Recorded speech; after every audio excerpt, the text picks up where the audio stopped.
PP 163 जहाँ से मैं इलेक्शन कंटेस्ट कर रहा हूँ, वहाँ पे मेरा इंतखाबी निशान घड़ियाल है, वॉल क्लॉक। और ज़ाहिर है हमें मुख्तलिफ़ निशान दिए गए हैं। तो यहाँ मेरे साथ जो मलिक ज़हीर अब्बास खोखर साहब हैं NA 127 में, उनका भी इंतखाबी निशान घड़ियाल है। लेकिन कुछ हिस्सा हमारा NA 124 में आता है, वहाँ डॉल्फिन है मलिक अपना राना ज़मीर अहमद झेड़ू साहब का। लेकिन मेरा 163 में घड़ियाल है इंतखाबी निशान, वॉल क्लॉक। और लोगों को बहुत शऊर है, वो वेबसाइट से चीज़ों को पिक कर रहे हैं, वो सोशल मीडिया से चीज़ों को पिक कर रहे हैं। खान के पेज पे जाते हैं, वहाँ मैसेज करते हैं, खान के कैंडिडेट का नाम आ जाता है और उसके बाद उसको सेव कर लेते हैं। अस्सलाम वालेकुम नाज़रीन, पाकिस्तान टुडे की जानिब से हम मौजूद हैं PP 163 में, जहां पर पाकिस्तान तहरीक इंसाफ के नामज़द उम्मीदवार सरदार अज़ीमुल्लाह खान साहब हमारे साथ मौजूद हैं और इनसे हम इनके मौक़िफ़ के बारे में जानना चाहेंगे। इनको जो दरपेश मसाइल हैं उनके हवाले से हम जानना चाहेंगे। जी सरदार साहब, बहुत शुक्रिया आप लोग आए। देखें, मसाइल तो बेशुमार हैं। वो जो लेवल प्लेइंग फील्ड जिसका बड़ा शोर है, वो तो कहीं नज़र नहीं आ रही। वो लेवल प्लेइंग फील्ड शायद यही है कि PTI के हर सपोर्टर को लेवल कर दिया जाए कि कोई रेजिस्टेंस ही ना रहे। ना दफ्तर खोलने दिए जाते हैं, ना फ्लैक्सिंग करने दी जाती है, कोई रैली इंतखाब का आप देखें माहौल ऐसा है कि PTI को कोई इंतखाबी रैली नहीं करने दी जा रही, कोई जलसा नहीं करने दिया जा रहा। तो इस किस्म के हालात हैं। लेकिन इसके बावजूद बहुत पुरुमीद है, क्योंकि खान का पैगाम लोगों के दिलों में बसा हुआ है। सब चढ़ के बोल रहा है खान का जादू, और PTI जीत जाएगी इंशाअल्लाह। पाकिस्तान तहरीक इंसाफ 2018 के इलेक्शन के बाद अवाम की नुमाइंदा जमात है और मकबूल तरीन जमात है। हालिया सर्वेस के मुताबिक भी इमरान खान साहब 61% तक अवाम में मकबूलियत रखते हैं। लेकिन उनकी जमात को और ख़ास तौर पर खान साहब को पाबंद सलासल करने के बाद आप अपना मंशूर अवाम तक किस तरह पहुँचा रहे हैं, ये इसके बारे में आप क्या कहना चाहेंगे? देखिए, हमारे लिए सबसे बड़ा हमारा जो टूल है वो सोशल मीडिया है। आप जैसे मुझसे बात कर रहे हैं, हमारी जमात ने ग्रो भी सोशल मीडिया के ज़रिए किया था। तो आज इन सारी पाबंदियों के बावजूद हमारी सारी एक्टिविटीज़ हमारे वोटर्स तक पहुंच रही हैं, सपोर्टर्स तक पहुंच रही हैं, खान का मैसेज लोगों तक पहुंच रहा है। हमारा मंशूर तो बहुत क्लियर है। पहले दिन जो बात खान ने की थी वो आज भी रेलेवेंट है, मुआशी इंसाफ से अदालती इंसाफ तक। तो इस मुल्क में बुनियादी तौर पे इंसाफ का ही फुकदान है, चाहे वो आप मईशत के मैदान में ले लें। और अदालती फ़ैसलों ने तो बहुत सारी बातें बिल्कुल क्लियर कर दी हैं कि जो PTI कहती थी कि अदालती इंसाफ होना चाहिए, वो नज़र नहीं आ रहा। सर, अदालती फ़ैसले जो हैं, हालिया फ़ैसला अगर देखा जाए, उसमें इमरान खान साहब को पहले 10 साल के लिए सज़ा दी गई और अगले ही दिन जो फ़ैसला आया 14 साल इमरान खान साहब को और उनकी अहलिया को कैद बामुशक्कत फ़ैसला सुनाया गया। अदालतों के बारे में आप और उनके फ़ैसलों के बारे में आप अपना क्या जजमेंट देंगे? देखिए, बतौर क्या ये फ़ैसले बाइज्ड हैं या न्यूट्रल बेसिस पर हो रहे हैं? देखिए, बतौर पॉलिटिकल वर्कर और बतौर एडवोकेट मैं ये समझता हूँ कि ये केसेस ही नहीं बनते थे। तोशाखाना क्या है? कानून के मुताबिक एक तोहफ़ा तोशाखाना से ख़रीदा गया और वो पैसे भी खान साहब ने अपनी जेब में नहीं डाले, अपनी ज़ात पे नहीं खर्च किए, लेकिन केस बना दिया गया। उसी तोशाखाने का रिकॉर्ड ये साबित करता है कि अब तक हज़ार तोहफ़े लिए गए। खान साहब ने जिस प्राइस पे लिए उससे चौथी कीमत पे लिए गए तोहफ़े, उनके बारे में कोई केस नहीं है। उसके बाद आप साइफ़र वाला केस देखें तो बुनियादी तौर पे साइफ़र तो कोई केस है ही नहीं। अमरीकी एहलकार ने हमारे सफ़ीर को धमकी दी कि अगर आप रशिया गए तो आपकी हुकूमत को टप्पल कर दिया जाएगा। हमारे सफ़ीर ने एक मुरासला भेजा जो ज़ाहिर कोडवर्ड में था, सफारती ज़ुबान में था। वो कैबिनेट के सामने पेश हुआ, नेशनल सिक्योरिटी काउंसिल के सामने पेश हुआ। अल्टीमेटली प्राइम मिनिस्टर ने उसे कौम के सामने रखा कि मेरी कौम को पता चल जाए कि अमेरिका ने धमकी दी है पाकिस्तान को कि अगर आपने हमारी बात ना मानी तो हम आपके साथ ये कर देंगे। अब देखें, अमरीकी हमें ग़ुलाम समझते हैं। एक शख्स ने कहा कि नो, एब्सोल्युटली नॉट, ये नहीं हो सकता। जिस आदमी ने कौमी गैरत का मुजाहरा किया, अमेरिका के पिट्ठू उसके ख़िलाफ़ केस बना कर उसे सज़ा दे रहे हैं। अब कोर्ट्स के बारे में तो मैं क्या कह सकता हूँ, 342 की स्टेटमेंट कोई नहीं हुई, वहाँ पे प्रॉपर जरा का मौका नहीं दिया गया। जिस तरह से फ़ैसला सुनाया गया ये अंडू हो जाएगा। बिल्कुल सही। अच्छा सर, आप पाकिस्तान तहरीक इंसाफ की हमायत के साथ इस टाइम आज़ाद हैसियत में खड़े हैं। आने वाले टाइम में 2024 में 8 फरवरी को जो इलेक्शन होते हैं, इंशाल्लाह आप पुरुमीद हैं कि आप जीतेंगे। लेकिन आने वाले टाइम में आपके ऊपर किसी प्रेशर या किसी धमकियों जैसे आजकल बहुत आम है, उसके बायस क्या आप किसी दूसरी पार्टी को सपोर्ट करने पर मजबूर तो नहीं हो जाएंगे? देखिए, पहली बात तो ये है कि मैं आज़ाद नहीं हूँ। ये बात बहुत क्लियर हो जानी चाहिए। पाकिस्तान तहरीक इंसाफ एक पार्टी के तौर पे एग्जिस्ट करती है ड्यू टू सम इश्यूज़ जिनको हम तो समझते हैं कि वो बिल्कुल नहीं थे। इलेक्शन कमीशन ने हमसे सिंबल लिया है, हमारा पॉलिटिकल पार्टी का स्टेटस नहीं लिया हमसे, और मैं उस पॉलिटिकल पार्टी के नुमाइंदे के तौर पे इलेक्शन लड़ रहा हूँ। ठीक है, पॉलिटिकल पार्टी ने जो टिकट इशू किया है वो मुझे इशू किया है। जो पॉलिटिकल पार्टी की वेबसाइट पे उम्मीदवारों की जो लिस्ट इशू हो रही है उसमें उन्होंने जितने हलके हैं उनके मुताबिक उन्होंने उम्मीदवारों को बतौर उम्मीदवार पीटीआई नामज़द किया है। इसलिए आज़ाद हैसियत तो हमारी है ही नहीं। अब रह गया ये कि इलेक्शन के बाद और इलेक्ट होने के बाद वो फ्लोर क्रॉसिंग वाला जो कानून है वो हमारे ऊपर एप्लीकेबल होगा या नहीं होगा। देखिए, मैं ये समझता हूँ कि एथिकली और मॉरली हमारे ऊपर वो एप्लीकेबल होता है। ये पॉसिबिलिटी नहीं है कि हम खान साहब के नाम पे वोट लें और हम फिर किसी और जमात को सपोर्ट कर दें।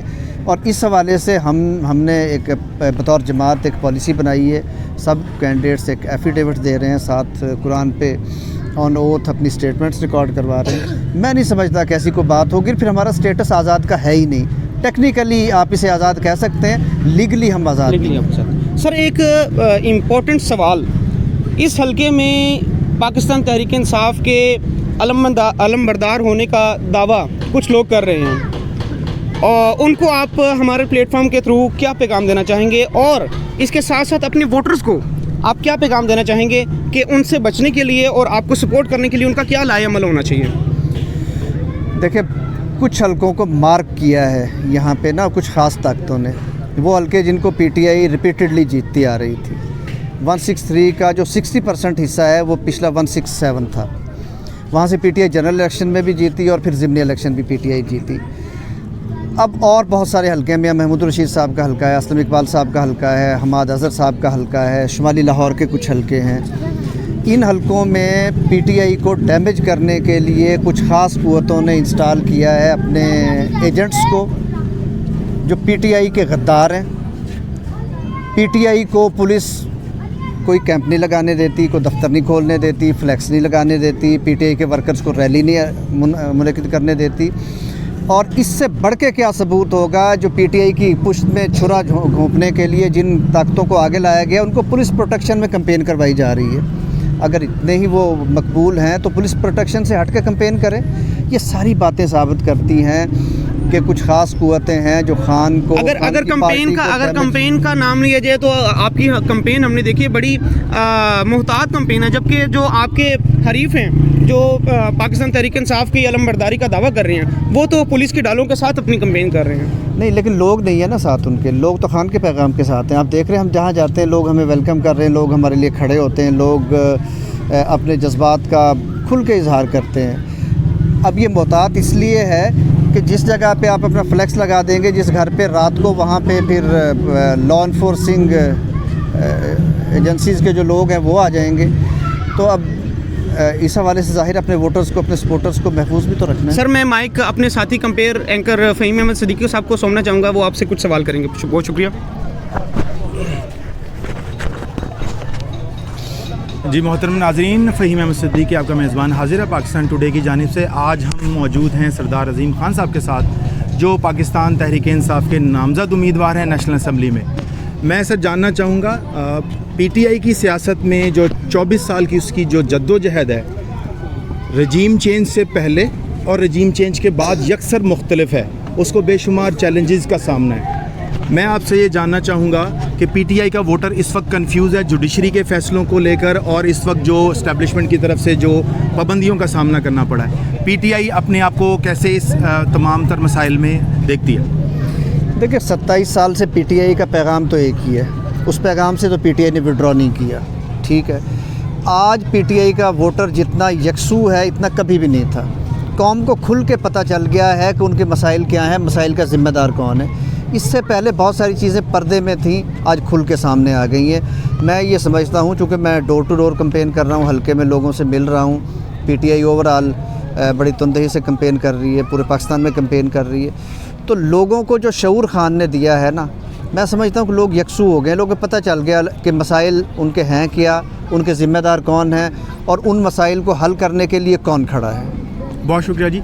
सरदार साहब ये बताइएगा, पाकिस्तान की सियासत जो है वो बरादरीज़म, इस्टेब्लिशमेंट और पैसे की सियासत के गिर्द घूमती है, जबकि हम पीटीआई की तमाम तर जद्दोजहद को देखते हैं तो यूथ का एक बहुत बड़ा किरदार है और पिछले दिनों जुडिशरी जो बार कौंसल्स लेवल पर है उनका एक बहुत बड़ी सपोर्ट है, और इसके साथ साथ जो बैरून मुल्क पाकिस्तानी हैं उन्होंने पीटीआई को बेशुमार सपोर्ट किया है। मैं आपसे ये जानना चाहूँगा कि दूसरी जमातों को मुकाबले में अभी जो जुडिशरी है, उसके फैसले, बार कौंसल्स, यूथ, आप उसको किस तरह लेके चलेंगे? देखिए, एक तो ये है कि खान के पैगाम की एक्सेप्टेबिलिटी लॉयर्स में बहुत ज़्यादा, मैं ख़ुद भी लॉयर हूँ, ये तो तयशुदा बात है, ठीक है। बाकी जो अदालतों के जो फ़ैसले हैं उन पे बहुत बड़े क्वेश्चन मार्क्स हैं। इंटरनेशनल मीडिया भी उन पे क्वेश्चंस उठा रहा है, उन पे ह्यूमन राइट्स की जो ऑर्गेनाइजेशंस हैं वो भी क्वेश्चन उठा रही हैं, और हम ये समझते हैं कि अंडर प्रेशर वो फ़ैसले लिए जा रहे हैं, ये बाइस्ड फ़ैसले हैं, ये किसी भी तरह से जस्टिफाइएबल नहीं है। अब आप देखें कि कायद-ए-आज़म की जो 11 अगस्त की तकरीर है उसमें भी जो सेकंड पार्ट था उसमें कहा था कि करप्शन और नेपोटिज़म दो ऐसे नासूर हैं जो इस मुल्क के जड़ों को खोखला कर सकते हैं। वक्त ने साबित किया, आज उस करप्शन को रोकने के लिए पीटीआई अपने स्टांड से 1 इंच भी पीछे हटने को तैयार नहीं है। उसकी पादाश में हमारे बहुत सारे लोगों को कैद में किया हुआ है, हमारे बहुत सारे लीडर्स कैद में हैं। इस मुल्क में हुकूमत का फ़ैसला वोट नहीं करना है, तो ये हमारा मौक़िफ़ है और इस बात पे खान डट के खड़ा हुआ है। आपने सुना होगा सहाफ़ी ने एक ने वो रिपोर्ट भी किया था कि सज़ा सुनने के बाद खान साहब ने मुस्कुरा के कहा ठीक है, आप जो कर सकते हैं कर लें, वो टूटेगा नहीं इंशाल्लाह उनसे। अभी इन लोगों ने 0% पे तो हमारा वो जो जीडीपी ग्रोथ रेट है, इंडस्ट्री तो इन्होंने तबाह कर दी है, लोग तो अपने सरमाया निकाल रहे हैं, तो ये महंगाई तो रहेगी। और इन लोगों का चूँकि लोगों के साथ कोई इनका कोई ताल्लुक़ सिर्फ़ और सिर्फ लूटने की हद तक है, लोगों को रिलीफ देने के लिए हुकूमत में ना पहले कभी आए थे ना आज आने की कोशिश कर रहे हैं। इन्होंने अपने केसेस ख़त्म करवाने थे, अपनी करप्शन को इन्होंने लीगलाइज़ करना था, वो कर लिया है। उसके बाद अब ये लूटमार करेंगे और फिर बैरून मुल्क जो इनके विलाज हैं, जो इनके पैलेसेस हैं, वहाँ पे अय्याशियाँ करेंगे। जी मोहतरम नाज़रीन, जैसे आपने पॉइंट ऑफ व्यू जाना सरदार अज़ीम साहब का, जो पीटीआई के खान के टाइगर 2024 का इलेक्शन 8 फरवरी को होने जा रहा है, और यकीनन जो हालात व वाक़यात इस वक्त पाकिस्तान में सिक्योरिटी के हवाले से और इस्टेब्लिशमेंट के हवाले से हैं, पीटीआई को एक कड़ा इम्तिहान से गुजरना पड़ा है। लेकिन उसके बावजूद खान का टाइगर और इसके सपोर्टर अपनी क़यादत के साथ और अपने मंशूर के साथ जुड़े हुए हैं और इस यकीन के साथ मैदान में उतरे हैं कि हम अपने लीडर को इंसाफ भी दिलवाएंगे और इस कौम को इज़्ज़त भी दिलवाएंगे। आपका प्लेटफॉर्म से, पाकिस्तान टुडे के प्लेटफॉर्म से आपका नुमाइंदा फ़हीम अहमद सिद्दीकी, बहुत शुक्रिया। खान साहब आपका बहुत शुक्रिया, आपने टाइम दिया। बहुत शुक्रिया। कौन बचाएगा पाकिस्तान? इमरान खान, इमरान खान। कौन बचाएगा पाकिस्तान? इमरान खान, इमरान खान। वज़ीर आज़म इमरान खान, वज़ीर आज़म इमरान खान, वज़ीर आज़म इमरान खान। खान साहब बहुत शुक्रिया। जिंदाबाद पीटीआई, जिंदाबाद।